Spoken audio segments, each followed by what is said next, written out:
भगवान विराजमान थे। एकदा लक्ष्मणो राम मेकान्ते समुपस्थितं विनयावनतो भूत्वा प्रपच्छ परमेश्वरम्। एक दिन रघुनाथ जी एकांत में विराजे हुए थे। प्रभु अतिशय आनंद में थे, प्रसन्न थे। उस समय लक्ष्मण जी ने आकर के राम जी को प्रणाम किया। अत्यंत विनय पूर्वक लक्ष्मण जी ने प्रभु से प्रश्न किया कि भगवान मोक्ष किसे कहते हैं, बंधन किसे कहते हैं, ईश्वर में और जीव में अंतर क्या है, मुझे बताएं। थोड़ा थोड़ा शब्दों में इस तत्व ज्ञान का उपदेश दीजिए।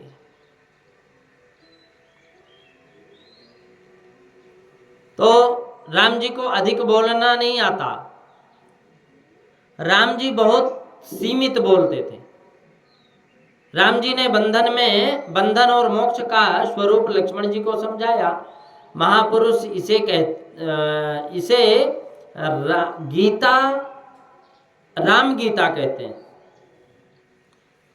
राम जी ने कहा कि लक्ष्मण, बंधन मन का और मुक्ति भी मन को मिलती है। ईश्वर के अतिरिक्त संसार में किसी भी विषय का चिंतन कर मन करे तब मन बंधन में आता है, और फिर मन विषयों का चिंतन थोड़े तो और मुक्ति, जैसे जंग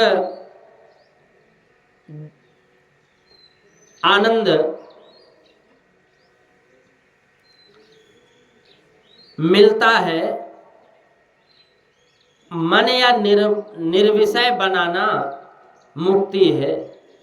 जब हमें आनंद मिलना प्रारंभ होता है, अपने मन को निर्व्यसन बनाना, कोई व्यसन नहीं, निर्विषय बनाना, कोई विषय नहीं।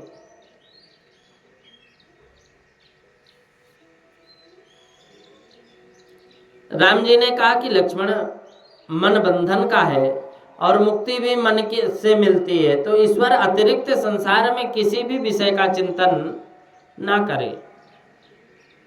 मन विषयों का चिंतन छोड़े तो मुक्ति जैसा आनंद मिलता है। और मन का निर्विषय मन का निर्विषय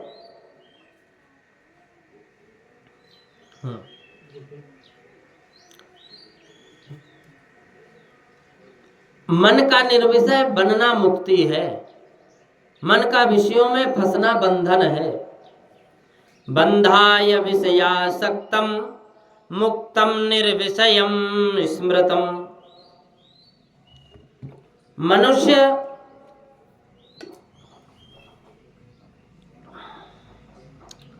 मरने के बाद से पहले, मरने को पहले से ही मुक्ति मिले तो मरने के बाद भी उसे मुक्ति मिलती। जिसको मन से मरने के पहले मुक्ति का आनंद नहीं मिला लक्ष्मण, उसे मरने के बाद भी मुक्ति नहीं मिलती। विषयों का चिंतन करते करते मन विषयाकार बन जाता है, और मन के विषयाकार होने के बाद वे विषय सूक्ष्म रूप में मन में आते हैं, मन में आ जाते हैं। फिर विषय संसार के विषयों में तो मन फिरता है, परंतु जब उमिलता है तब परमात्मा के स्वरूप में ही मिलता है।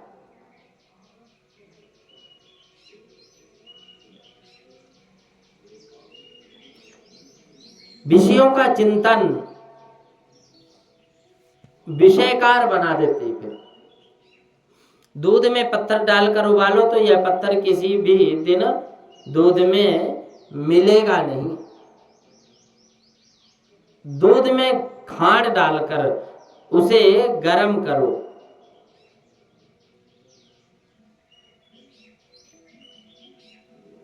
अगर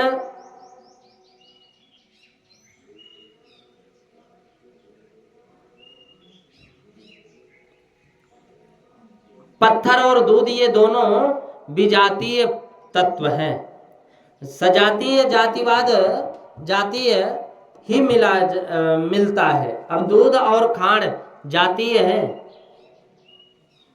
उसी प्रकार मन और जड़ वस्तु ये दोनों विजातीय हैं। मन पत्थर जैसा जड़ नहीं, मन एक क्षण में अनेक देश में जाकर के आ जाता है, एक क्षण में। बंधन और मोक्ष का कारण मन है। चाबी से लोग ताला बंद करते हैं, जिस चाबी से ताला बंद होता है उस चाबी से ही खुलता है। बंद करने और खोलने का ये दोनों क्रिया एक है, परंतु विरुद्ध होने पर भी दोनों काम नहीं, दोनों ये एक ही चाबी दोनों काम करती है। इसी प्रमाण से मन बंधन करता है और मन ही बंधन से मुक्ति भी दिलाता है। जैसे ताला एक है, चाबी एक है, एक ही चाबी बंद कर देती है और एक ही चाबी उसको ताले को खोलती है। भगवान कहते हैं लक्ष्मण, मन बंधन मन का है, समस्त मन को लय करने के लिए मन का परमात्मा के स्वरूप में लय हो उसे मुक्ति कहते हैं। और मन का जब लय होगा तो इन जड़ पदार्थों में होता नहीं है, ईश्वर में ही होता है। परमात्मा सर्वव्यापक है, उन्हें सब कुछ दिखता है। यह जगत तत्व दृष्टि से नहीं है, फिर भी लगता है। इसका कारण माया है। माया कल्पितम विश्वम परमात्मनि केवले। ईश्वर है फिर भी माया के कारण दिखता नहीं, और जगत नहीं है फिर भी दिखता है, आभास होता है। मैं अरु मोर तोर मैं माया, जेहि बस कीन है जीव निकाया। गोचर जहां लग मन जाई, सो सब माया जान्यो भाई। यह सभी माया है। अंधकार दो काम करता है, अंधकार दो काम करता है। जो है उसे ढकता है और जो नहीं है उसे बताता है। अंधकार वस्तु को ढककर रखता है। अंधेरे में डोरी पड़ी रहती है तो वह डोरी नहीं दिखती। अंधकार डोरी को ढककर रख लेता है, ढक लेता है, और वह अंधकार ही डोरी में सर्प का आभास होता है। सर्प दिखता है फिर वही डोरी से। अंधेरा है, लंबी है,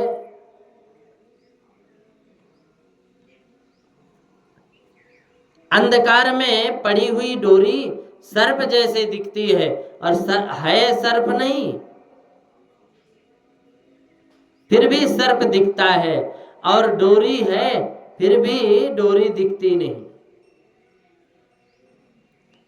जो है उसको ढककर रखे उसको वातावरण शक्ति कहते हैं, और जो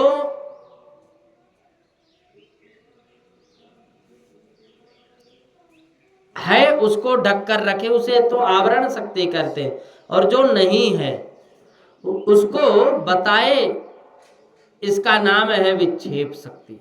अंधकार रूपी माया की ये दो शक्तियां हैं, आवरण शक्ति और विक्षेप शक्ति।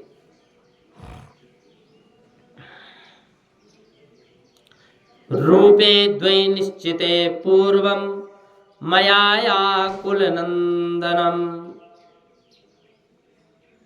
विक्षेप पावणे पूर्वम मयायाः कुलनंदनम।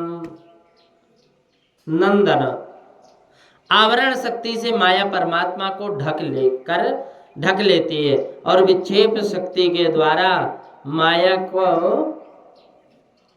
ईश्वर के आधार से जगत का भास कराती है।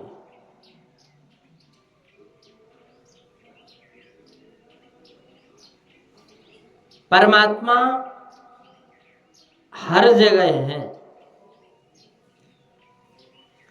लेकिन हमें देखने की वो दृष्टि प्राप्त करनी होगी। हम जब संसार को नहीं देखते तब भगवान को देखते, और हम संसार को जब देखते हैं तो भगवान को नहीं देख पाते।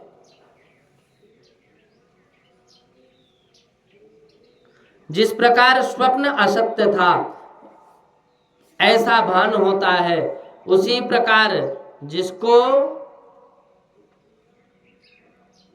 भगवान विक्षेप शक्ति के द्वारा माया ईश्वर के आधार से जगत का भास कराती है।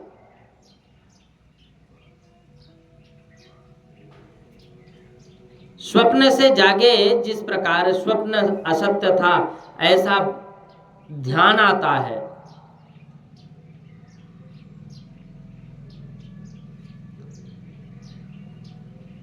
सब जानते हैं कि स्वप्न खोटा है, परंतु स्वप्न काल में सब स्वप्न दिखता है, तब स्वप्न खोटा है ऐसा ज्ञान नहीं होता। परंतु स्वप्न काल से जैसे ही बाहर आए तो उनको आभास होता है कि क्या है, स्वप्न है या हकीकत है।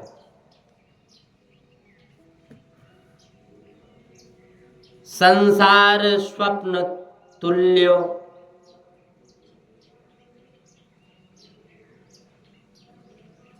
संसार स्वप्न तुल्यो हिरागे द्वेषा दिस कुलुसा।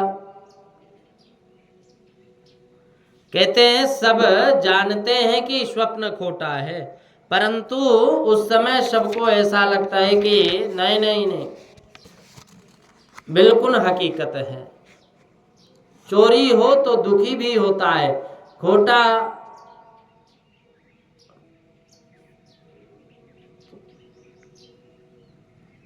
जिस चोर हो ना, चोर हो तो दुखी भी होता है। खोटा स्वप्न भी जिस प्रकार दुख देता है, उसी प्रकार खोटी माया भी, खोटी माया भी दुख और सुख ये दोनों देती। एक दृष्ट अतिशय सुख रूपा जा बस जीव पराभव कोपा। कहते हैं अनादिकाल से मनुष्य का माया के साथ युद्ध होता आया,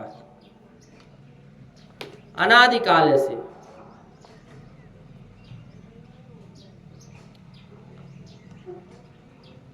एक स्वरूप नहीं है।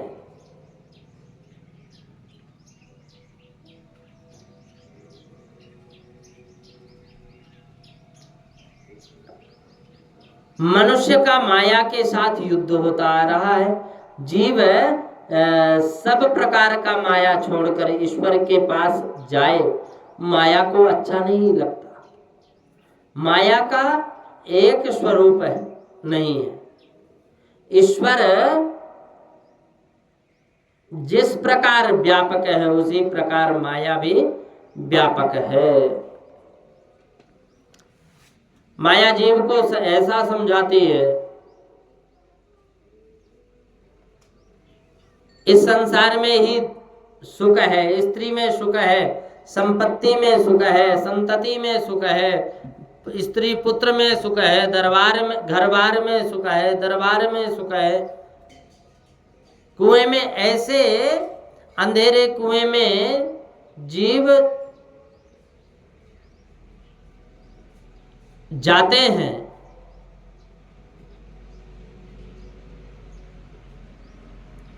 जगाने के बाद जिस प्रकार स्वप्न,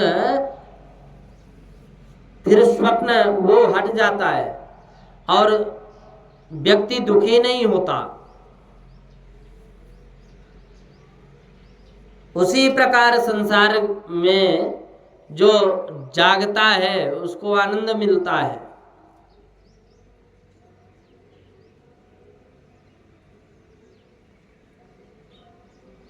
आनंद स्वरूप का अनुभव करने वाले पर संसार के सब दुख सुख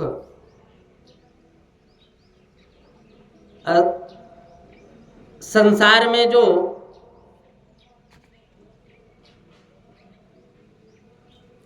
करने का अनुभव कराता है उसको दुख और सुख का अनुभव होता है। ना जागे जब तक स्वप्न है, और कदाचित तुमको ऐसी शंका होगी कि महाराज जी सारी रात जागरण करने बैठे, तो इस संसार में जागा हुआ कौन है, सोया हुआ कौन है? जगत में सोया हुआ और जो जिसने एक एक इंद्रिय, जिसने एक एक क्षत्रिय,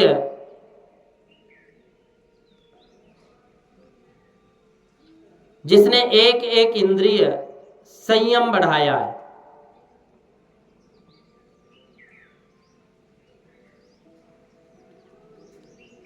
जिसको काम के ऊपर विजय मिली, वह जागा है, वह जागा हुआ है। और संत महात्मा तो जागते हैं कब? या निशाम सर्वभूतानाम तस्याम जागृति संयमे यस्याम जागृति भूतानि सा निशा पश्यतो मुनि। जो जागा नहीं है उसको संसार मिलता है, और जो जागा है उसको परमात्मा मिलते हैं। स्वप्न काल में जो दिखता है वह जागृत अवस्था में नहीं दिखता। स्वयं स्वप्न का अज्ञान ही स्वप्न है, और स्वप्न स्वयं के स्वरूप का ज्ञान हो तो स्वप्न दिखता नहीं। स्वप्न में मनुष्य स्वरूप को भूल जाता है अपने, और स्वयं के स्वरूप को भूले तब स्वप्न आता है, और जीव स्वप्न को रूप में भूलता है, तो स्वयं के स्वरूप को भूले तब स्वप्न आता है। यहाँ स्वयं के स्वरूप को भूले तब स्वप्न आता है। जीव स्वरूप में भूला है, अपने स्वरूप में भूला है, इसलिए यह जगत रूपी मशीनरी, जगत रूपी ये स्वप्न उसको दिखता है जो ईश्वर का अनन्य भक्त हो, ईश्वर का अनन्य भक्त हो उसे दिखता है।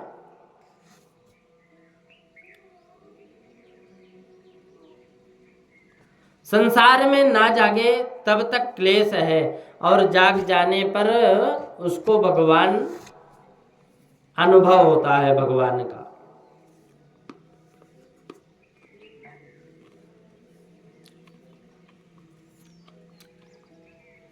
स्वप्न में एक मनुष्य को 3 वर्ष की सजा हुई स्वप्न में।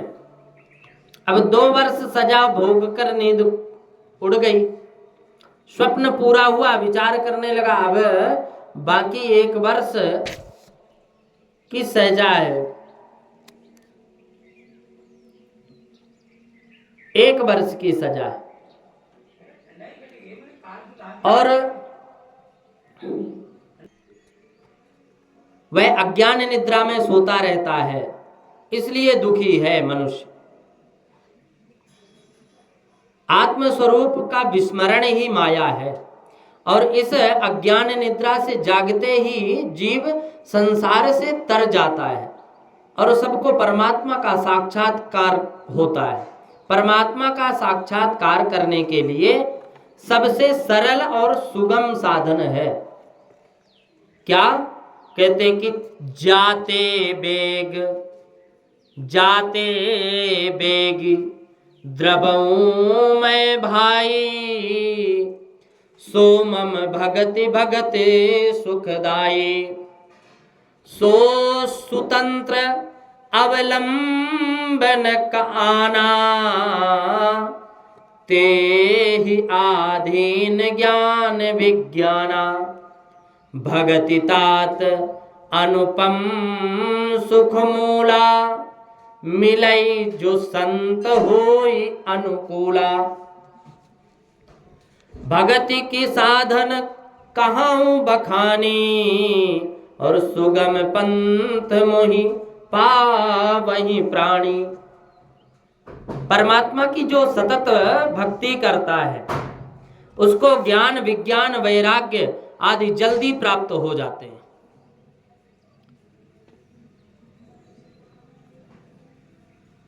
उसको मोक्ष मिलता है। माया से तरने के लिए, उसे जीतने के लिए बहुत साधन है, परंतु केवल भक्ति से ही अनायास माया को पार कर जाता है।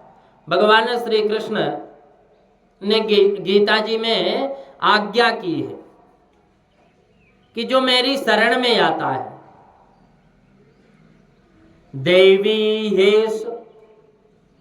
दैवी हेषा गुणमयी मम माया दुरत्तया, मामेव ये प्रपद्यन्ते माया में ताम तरन्ति ते।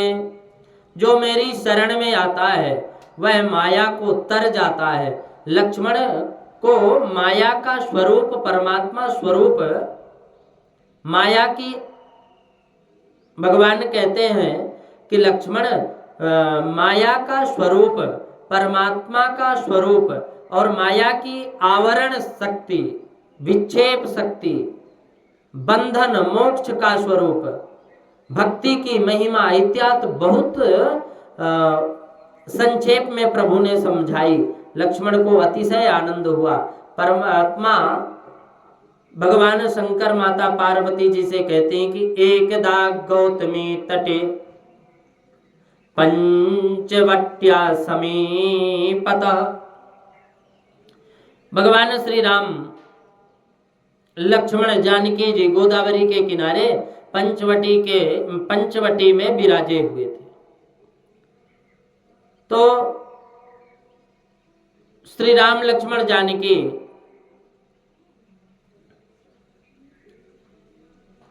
गोदावरी के किनारे पंचवटी में विराजे तो एक बार ऐसा हुआ कि सुरपंखा घूमती फिरती वहां आ पहुंची। सुरपंखा राक्षसी थी, रावण की बहन थी, और श्री राम लक्ष्मण के दर्शन करते हुए इसको आश्चर्य हुआ कि सुरपंखा ने विचार किया कि राम अति सुंदर है, राम अति सुंदर है। श्रृंगार करके राम जी के पास आई सुरपंखा। वासना का स्वरूप है सुरपंखा। शांति से विचार करो तो ध्यान में आएगा कि वासना भी राक्षसी है। वह स्वरूप को छिपाकर संसार श्रृंगार करके जो संसार के अरण्य फिरता है ना, उसमें उनसे मिलने आती है। संसार अरण्य का स्वरूप है, इसलिए अरण्य कांड में ही सुरपंखा की कथा आती है। जो संसार अरण्य में फिरता है उसको ही वासना रूपी सुरपंखा मिलने आती। कोई पुरुष पर स्त्री अथवा कोई स्त्री पर पुरुष को आसक्ति पूर्वक देखे, यह पाप है, यह पाप है। किसी के सौंदर्य में आंख फंसे तो मानना चाहिए कि आंख में सुरपंखा आई हुई है। स्त्री को स्त्री स्वास्थ्य में पुरुष को पुरुष स्वरूप में न दिखे, ऐसा प्रयत्न करना चाहिए। सबको ब्रह्म स्वरूप में देखो, भगवत स्वरूप में देखो। स्त्री को स्त्री स्वरूप में, पुरुष को पुरुष स्वरूप में ना देखो, सब ब्रह्म स्वरूप में देखना चाहिए।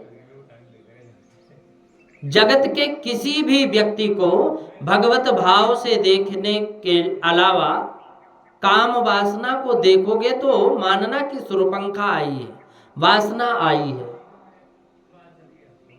यह वासना अंदर से अच्छी नहीं है, केवल बाहर से अच्छी लगती है। सुरपंखा तो राक्षसी है, परंतु बन ठन करके आती है ना। वासना बाहर से सुंदर लगती है, वह जीव को ऐसा बतलाती है कि मैं बहुत सुख दूंगी तुमको, परंतु वासना तो जीव को रुलाती है, वेदना कराती है। वासना अविद्या लाती है, अज्ञान लाती है।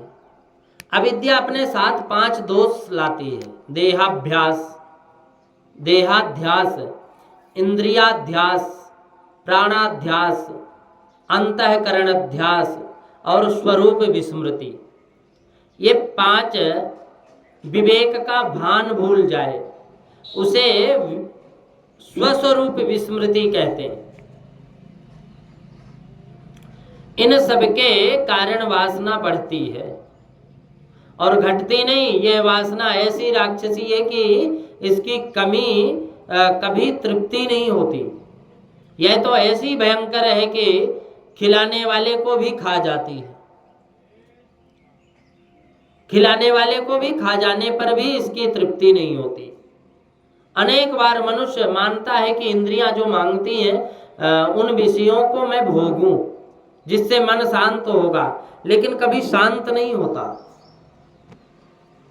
कभी शांत नहीं हुआ। और आज तक अनेक जन्मों से जीव संसार में सभी विषयों का अनुभव किया है, उपभोग किया है, फिर भी इसे शांति नहीं मिलती।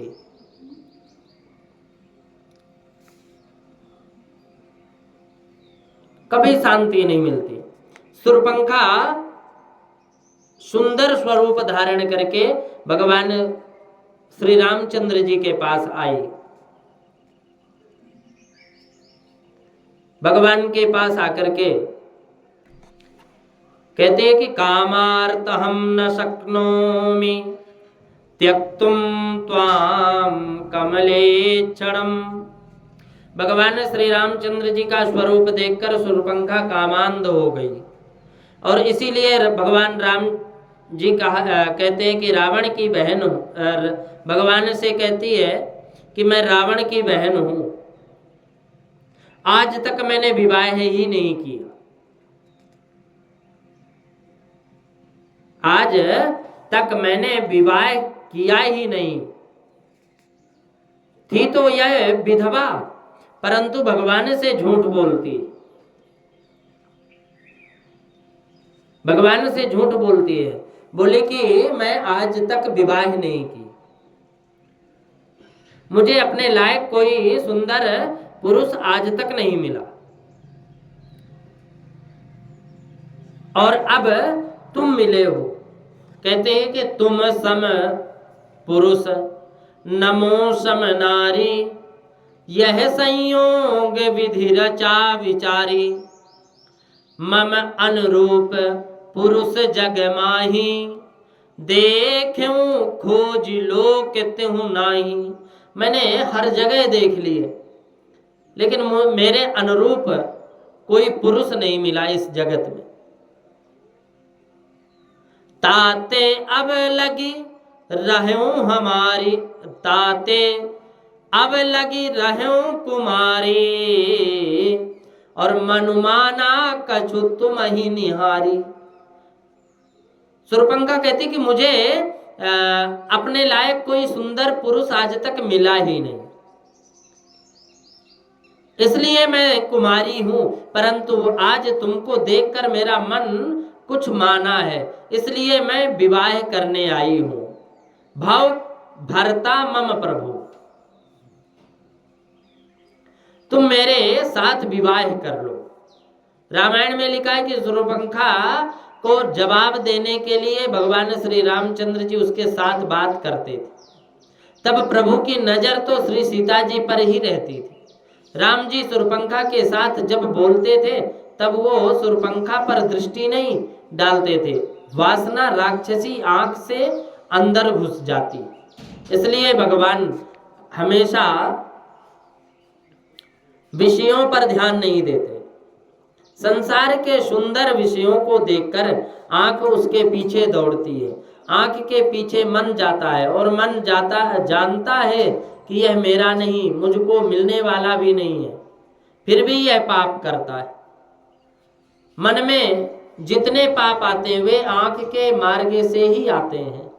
आंख बिगड़ी तो मन बिगड़ा, विषय पहले आंख में आते हैं, काम पहले आंख में आता है, और काम को अगर आंख में नहीं आने दो तो पीछे यह मन भी नहीं आएगा, वासना आंख में नहीं आए। इसलिए आंख को बंद कर रखो, और आंख को बंद रखोगे तो आंख को सुरक्षित रखोगे, मन पवित्र रहेगा, खूब ध्यान में भगवान का खूब ध्यान लगेगा, भगवत चरणारविंद में खूब ध्यान लगेगा। आंख किसको देते हो, किस भाव से देखते हो? तुम जिस आंख से जिसको देखते हो ना, उसको अपना मान लेना ही पड़ता है फिर तो। इसलिए ऐसा भाव ही मत रखो, ऐसी आंख ही, ऐसे आंख से ऐसे दृश्य ही मत देखो। मैं किस भाव से इस पर दृष्टि डाल रहा हूं? भगवान कहते हैं कि सीता जी पर नजर रखते हैं भगवान, बात करते हैं, उत्तर देते हैं शूर्पणखा को। शूर्पणखा नजर नहीं डाली, रामायण की शूर्पणखा और भागवत की पूतना एक ही है। पूतना भी वासना है, पूतना आती है तब कन्हैया आंख बंद कर लेते हैं, पूतना पर नजर नहीं डालते।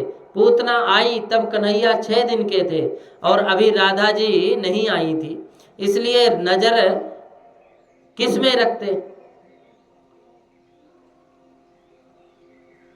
इसीलिए कन्हैया ने आंख बंद कर ली। और रामावतार में श्री सीता जी साथ में थी, इसी से श्री सीता जी पर नजर रखकर शूर्पणखा पर नजर नहीं डाली राम जी ने।